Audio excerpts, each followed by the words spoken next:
j'espère que vous allez bien. Aujourd'hui, je vais vous lire un livre. Un livre qu'on n'a jamais lu, mais dont on a déjà parlé. Je vous le montre. Vous avez peut-être déjà vu ça quelque part. C'est la première de couverture du livre que je vais vous lire aujourd'hui. Je vais vous lire le titre. Le caméléon qui se trouvait moche.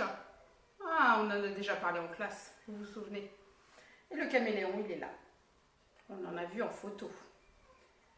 Ici, le nom de l'auteur et le nom de l'illustratrice. Je vais vous les lire. Souleymane Mbodji, c'est l'auteur. Magali Atiokbe, c'est l'illustratrice. C'est parti. Le caméléon qui se trouvait moche. Regardez. Ici, on retrouve le nom de l'auteur, le nom de l'illustratrice, le titre. Et ici, une savane plutôt sèche.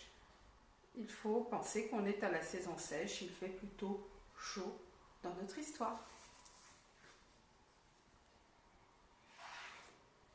Il y a longtemps, très longtemps, au temps où les animaux pouvaient parler comme vous et moi, vivait un caméléon qui s'apitoyait toujours sur son physique.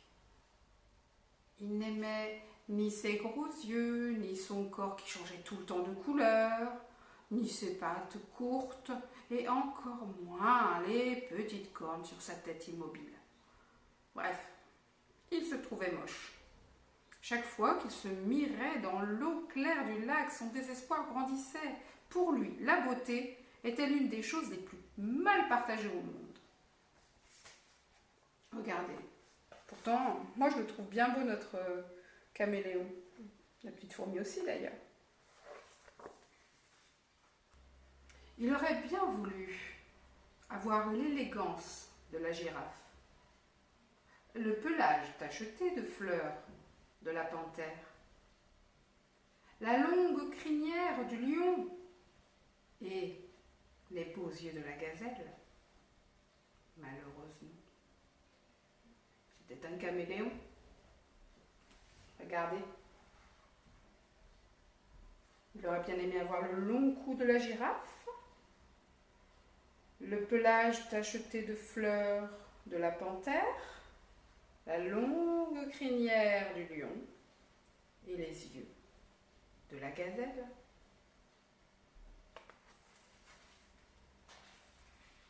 Un jour, il entendit parler de Sadio, une magicienne dotée de pouvoirs surnaturels. On disait qu'elle était capable de métamorphoser les animaux et de les rendre magnifiques. Elle habitait une cabane perchée dans un baobab. Regardez. Les baobabs, ce sont ces grands arbres-là. Et sa cabane, elle est perchée dans un des arbres, dans un baobab.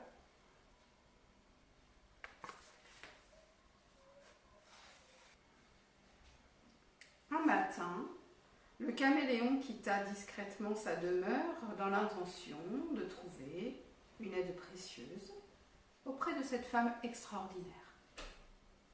Après avoir marché longtemps sous le soleil ardent de la savane, il arriva enfin au pied de l'arbre. Il grimpa avec peine et frappa à la porte.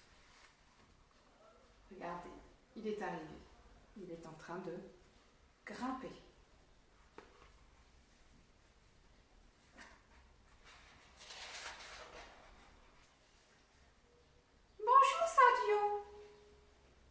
Bonjour caméléon, que me vaut ta visite?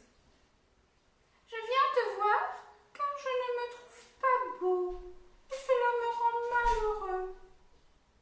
En plus, je crois qu'on m'a jeté un mauvais sort et que je porte malheur. Il y a quelques jours, un zèbre m'a bousculé. Il ne s'est même pas excusé et s'est contenté de me dire: tu devrais rester chez toi, tu es vraiment trop affreux. Quelques heures plus tard, j'ai appris qu'il avait du mal à faire ses crottes. Regardez, Salio est là. Et le caméléon est là.